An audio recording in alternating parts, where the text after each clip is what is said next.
कीर्ति एक ऐसी इंसान थी जो कभी अपनी दिनचर्या मिस नहीं करती थी। हर सुबह 7 बजे वह तैयार होकर ऑफिस के लिए निकल जाती थी। उस दिन भी हमेशा की तरह उनके 2 दोस्त उनका इंतजार कर रहे थे। वे तीनों कार में एक साथ सफर करते थे, हंसी मजाक करते हुए। सब कुछ सामान्य लग रहा था, लेकिन उसी शाम हालात बदल गए। कीर्ति समय पर घर नहीं लौटी। उनके परिवार को चिंता होने लगी। उन्होंने कीर्ति को फोन किया, लेकिन उसका फोन बंद था। जैसे जैसे समय बीता, परिवार में घबराहट बढ़ने लगी और उन्हें समझ में आया कि कुछ गड़बड़ है। बिना देर किए वे पुलिस स्टेशन पहुंचे और गुमशुदगी की रिपोर्ट दर्ज कराई। दिन हफ्तों में बदल गए और पुलिस हर जगह उसकी तलाश कर रही थी। किसी को भी कोई सुराग नहीं मिला। 50 दिनों तक ऐसा लगा मानो कीर्ति हवा में गायब हो गई हो। उनके परिवार की उम्मीद धीरे धीरे खत्म हो रही थी, लेकिन पुलिस ने हार नहीं मानी। फिर एक दिन गहन जांच के दौरान उन्हें कुछ खौफनाक पता चला।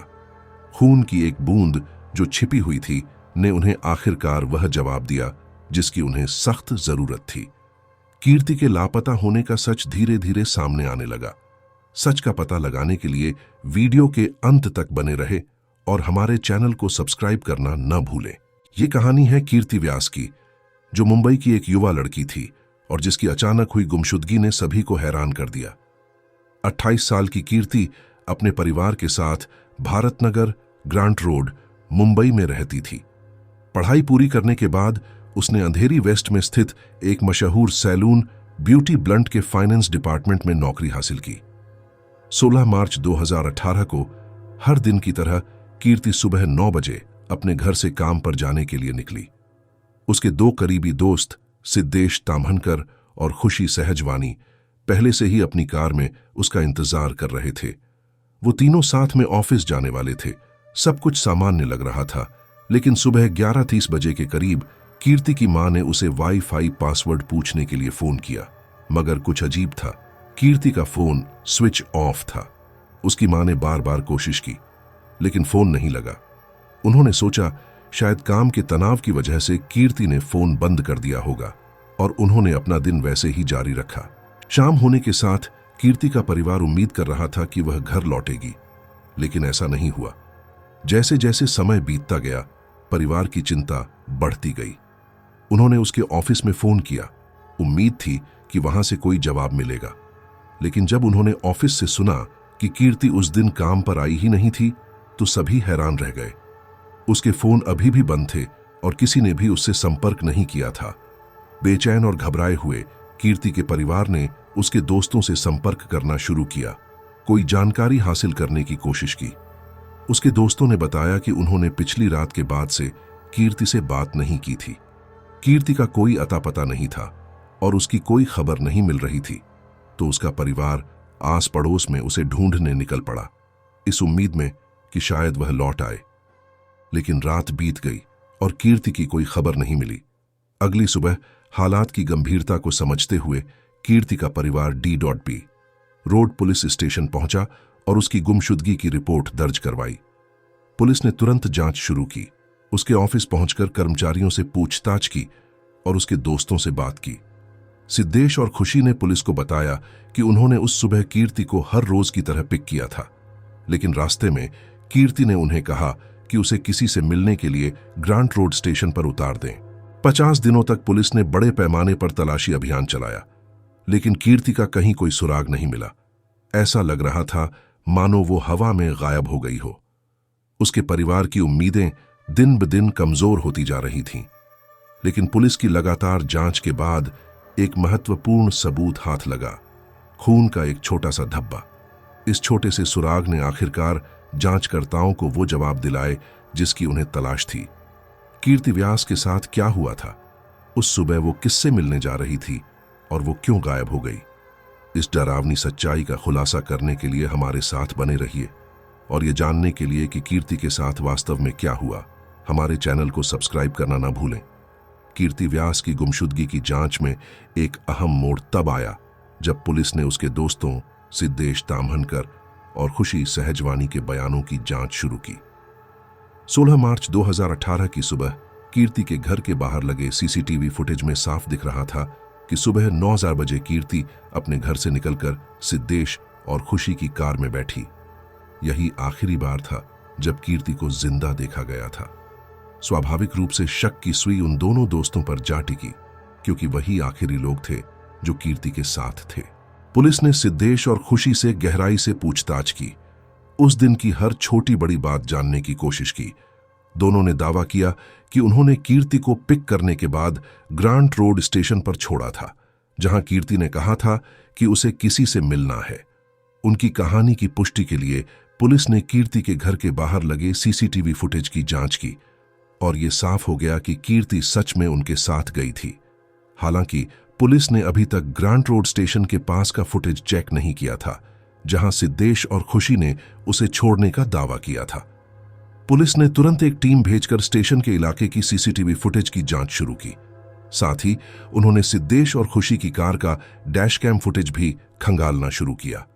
फिर चौंकाने वाला खुलासा हुआ। 16 मार्च को ग्रांट रोड स्टेशन के पास सिद्धेश, खुशी या कीर्ति का कोई सीसीटीवी फुटेज नहीं मिला। डैश कैम फुटेज से भी यह पता चला कि वे स्टेशन की तरफ गए ही नहीं थे। जब पुलिस ने उन्हें सामने रखा तो सिद्धेश और खुशी झिझक गए और फिर अपनी कहानी बदल दी। उन्होंने माना कि कीर्ति ने पहले स्टेशन पर उतरने के लिए कहा था, लेकिन रास्ते में उसने अपना मन बदल लिया और उनसे नवजीवन सोसाइटी के पास छोड़ने को कहा।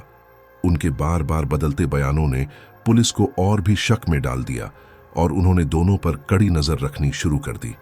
हालांकि फोन रिकॉर्ड और अन्य जांचों में कुछ भी संदिग्ध नहीं मिला और दोनों दोस्त वैसे ही आजादी से घूमते रहे। दिन हफ्तों में बदल गए, लेकिन कीर्ति का कोई सुराग नहीं मिला। ऐसा लगने लगा कि केस ठप हो गया है और पुलिस के पास आगे बढ़ने के लिए कोई नई जानकारी नहीं थी। लेकिन जब उम्मीदें लगभग खत्म हो चुकी थीं, तभी पुलिस को एक बड़ी सफलता मिली, एक फॉरेंसिक रिपोर्ट के रूप में।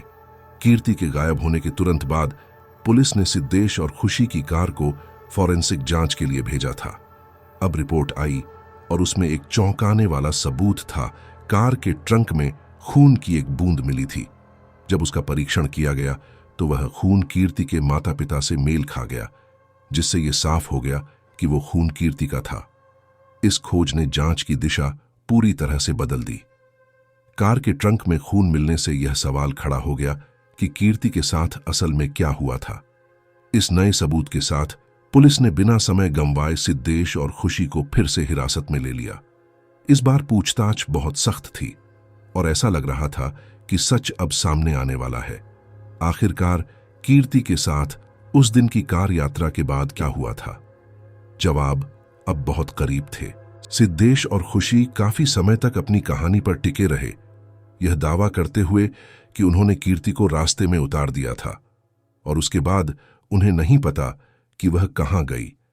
लेकिन उनके झूठ ज्यादा देर तक नहीं चल पाए। जब पुलिस ने कार के ट्रंक में मिले कीर्ति के खून के सबूत सामने रखे तो सिद्धेश और खुशी के पास कोई ठोस जवाब नहीं था। पुलिस की लगातार पूछताछ के आगे आखिरकार वे टूट गए और उन्होंने एक भयानक सच्चाई कबूल कर ली, जो किसी भी इंसान की आत्मा को झकझोर कर रख देगी। कीर्ति व्यास बी ब्लंट सैलून में फाइनेंस मैनेजर के रूप में काम करती थी, जहां खुशी उसकी जूनियर थी और सिद्धेश अकाउंट एग्जीक्यूटिव था। सिद्धेश का काम शुरुआत में अच्छा चल रहा था, लेकिन पिछले कुछ महीनों में उसकी परफॉर्मेंस खराब हो रही थी। गलतियां बढ़ती जा रही थीं और वह अपने टारगेट्स पूरे नहीं कर पा रहा था। कीर्ति, जो उसका सुपरवाइजर थी, ने सिद्धेश को चेतावनी दी थी कि अगर उसका काम सुधार नहीं हुआ तो उसे नौकरी से निकाला जा सकता है। सिद्धेश ने इस बात की खबर खुशी को दी, जो ऑफिस में उसके साथ एक गुप्त रिश्ते में थी। खुशी, जो पहले से ही अपनी नौकरी को लेकर परेशान थी, घबरा गई। उसे डर था कि अगर सिद्धेश की नौकरी चली गई तो अगली बारी उसकी होगी। इस डर ने उन्हें एक खतरनाक योजना बनाने पर मजबूर कर दिया, जिससे सिद्धेश की नौकरी बचाई जा सके। उन्होंने कीर्ति को 16 मार्च 2018 की सुबह अपनी कार में ऑफिस जाने के बहाने साथ चलने के लिए मना लिया। कीर्ति, जो आमतौर पर ट्रेन से सफर करती थी, उनके अनुरोध पर सहमत हो गई। उसे बिल्कुल भी अंदाजा नहीं था कि उसके साथ क्या होने वाला है। जब कीर्ति कार में बैठ गई तो सिद्धेश और खुशी उसे एक सुनसान इलाके में ले गए। वहां उन्होंने कीर्ति से विनती करने की कोशिश की कि वह सिद्धेश को नौकरी से ना निकाले। कीर्ति ने पेशेवर रहते हुए उन्हें बताया कि इस बारे में अंतिम निर्णय ऑफिस मीटिंग में लिया जाएगा।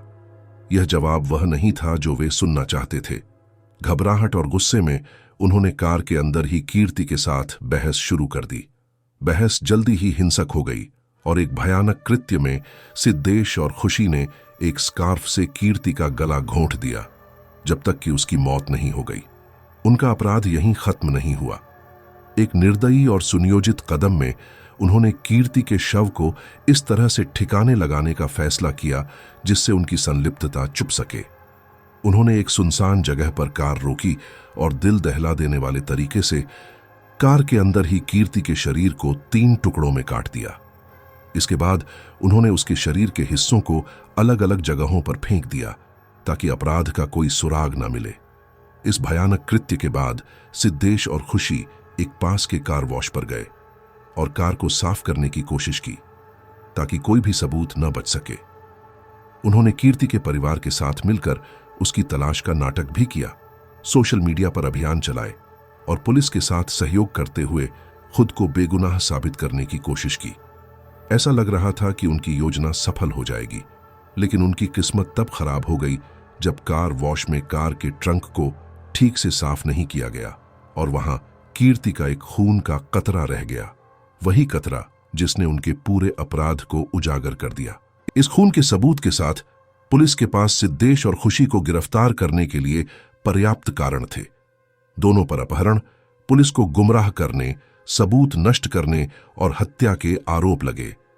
फिलहाल खुशी को जमानत पर रिहा कर दिया गया है, जबकि सिद्धेश अभी भी जेल में है। चौंकाने वाली बात यह है कि पुलिस अब तक कीर्ति के शरीर के टुकड़े बरामद नहीं कर पाई है, जिससे उसके परिवार को अब तक क्लोजर नहीं मिला है। उनकी सजा का अंतिम निर्णय अभी कोर्ट में बाकी है। आपके हिसाब से सिद्धेश और खुशी को उनके भयानक कामों के लिए क्या सजा मिलनी चाहिए?